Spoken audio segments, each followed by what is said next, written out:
What's going on, everyone? Welcome back to the show. So I was asked a question about the $200 increase for Social Security. Okay, now when I say this, they asked it this way: will some Social Security recipients receive a $200 increase in 2023? My immediate response, or immediately what I thought, is no, that has not gone anywhere. But it is not exactly true, because people receiving Social Security will see an increase, and that's going to be through COLA. And so what I'm going to do is I'm going to go through my spreadsheet. I will show you, when it comes to COLA, the 8.7% increase, who will start to receive that $200 increase. And then we're going to talk about the $200 raise, because it's different. The $200 raise and $200 increase, I know it gets confusing, but these are different things, okay? And so we'll talk a little bit about that $200 raise, because that's very important for us to talk about, because there are a lot of people that are saying that it's coming, that it'll be coming in 2023.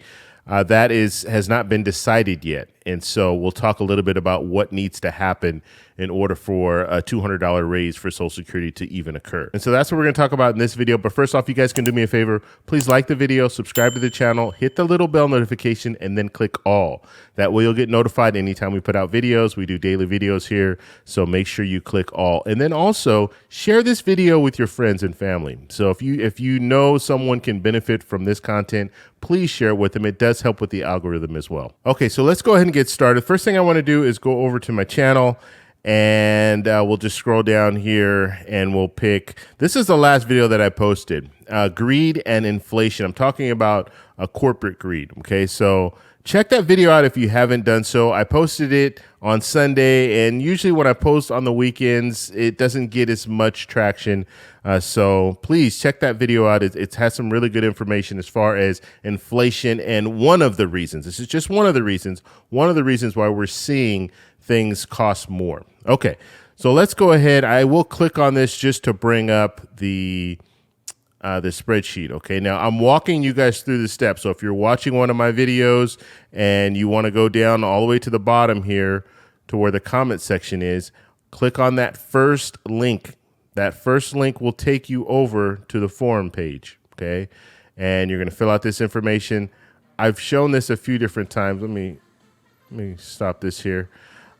I've shown this a few different times, how to do this, but I'm going to continue to do this because I think this is very valuable, or should be very valuable to people that want to know what they're receiving as far as their increase. Okay, so put in an email here, and then we'll move down, and then there's a question. How did you find us? Basically, YouTube, Instagram, or Facebook. And I'm going to go ahead and put YouTube there. Now, this next page here, this is the link. This is the spreadsheet. So click on that spreadsheet. It will redirect you over to the spreadsheet. And here's the spreadsheet. Okay. At the very top, you have current benefits, official COLA increase, and that's 8.7%. And then you have the increase amount, $23 for a person who is currently receiving $264 in benefits. If you're receiving $264 in benefits, your increase will be $23. Okay, that's a total of $287. Now we're going to move all the way down, and I'm going to show you, and I'm going to have to move down pretty far here, and I'll show you the cutoff when it comes to who is receiving a $200 increase. Okay, so if your current benefits without deductions is $2,294 at 8.7%, you will receive the $200 increase. Okay, $200 increase. That will change your amount to $2,494. Okay, so those are from that point on down. Those are the people that are going to receive at least $200 in an increase, okay, a COLA increase. All right, now let's talk about the $200 raise for Social Security. Whatever happened to that? This is one of those things, you hear politicians talk about things, and then they all of a sudden you don't hear anything else about it, and then months go by, and it's just completely forgotten, and politicians aren't even mentioning it anymore.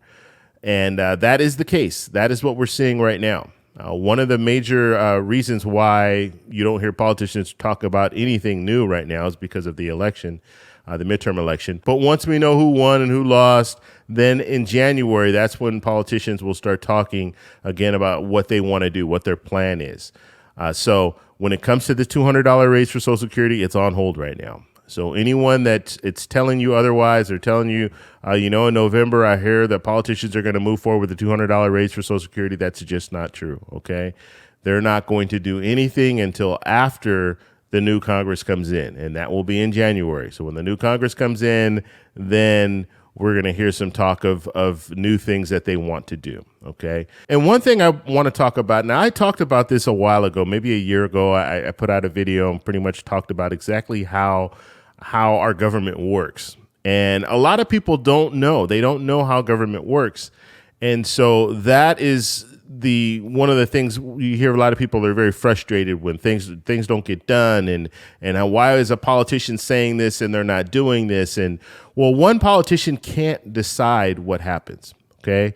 It just doesn't, our system doesn't work that way. Now, depending on certain situations and certain makeups, and we saw this in the Senate, Senator Manchin had a lot of power because he was going kind of back and forth, right? He's like trying to be middle of the road when it came to some of these bills. And he had a lot of sway because of that. And he could have gone for Build Back Better or gone against Build Back Better. I mean, he had a lot of power. But when it comes down to it, you can't have a politician, just one politician, say, this is my idea and I'm going to move it forward on my own. It doesn't work that way. Okay. We have balanced government. We have the judiciary branch, we have the executive branch, and we have the legislative branch. And the legislative branch, their job is to create these bills. And so when you hear this $200 raise for Social Security and you hear these different ideas that are being thrown around, that is coming from the legislators. That's coming from Congress. And what they need to do is they need to move forward with something. And in a lot of situations, you have to get everybody in the room and they all have to be on the same page in order to move forward. And I'll give you this example. When it comes to the Senate is really what has held up a lot of the legislation from moving forward. And just in the last couple of years, I mean, it's generally that way. The Senate is usually more, when it comes down to it, it's harder to get legislation through the Senate. It's always been that way, right? And so, and also you need 60 votes. So in the situation that we're in right now, where we have 50 Democrats, 50 Republicans, you need 60 votes in order to avoid a filibuster to move forward with any legislation. Okay. So not only do you need all the Democrats to be on board for a bill or all the Republicans to be on board for a bill, you need 10 either Democrats or 10 Republicans to also come on board for a bill in order for it to move forward to get those 60 votes. And so we're not seeing that, obviously, and we haven't seen it in the last couple of years. And this is just the makeup that we're looking at now. Now that will change next year. Because of the midterm election, it will change. The numbers are going to change when it comes to the Senate. And so we'll have to see what happens when it comes to that. But we have this balanced government. And so that means you have different hands in the pot. So that's what we're looking at. I mean, that's the situation that we're in. I just kind of want to go over this. I like to talk a little bit about how government works because you have a lot of people very, very frustrated. I understand, but you have to understand what's going on and why a politician, if they say, yes, I want a $200 raise for Social Security, it doesn't necessarily mean that it's going to go through. Because you have other people who are involved, and our government was designed specifically that way, where one person can't just dictate what happens. We have to see that balance of government. We're seeing kind of this in the student loan debt. Okay, now the student loan debt situation is a little bit different because this is something that's already, and I talked about this previously, but this is something that's already happened. You already received the loans. All the government's saying now is you don't have to pay us back. Okay. Now, in the back end of that, yes, it will cost some money because there's going to be money lost. That money that you were paying every month, that revenue is not going to be going to the government. So in a situation like this, we're hearing different people come out. We're hearing different politicians come out. We're hearing different people going to court and trying to fight this. And what they're saying in court is this is an overreach. The executive branch does not hold the purse. They don't carry the money. And so this has to go through Congress is what they're saying.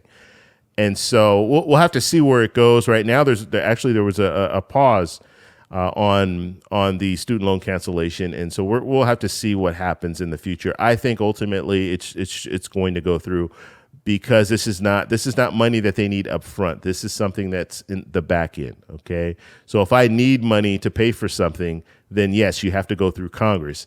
But if something has already been paid for and you're just saying, you know what, you don't have to pay me anymore, that's a different situation, and the executive branch can do an executive order in order to make that happen. Okay, so if you guys have any other questions, let me know down below. If you like this video, please give me a thumbs up.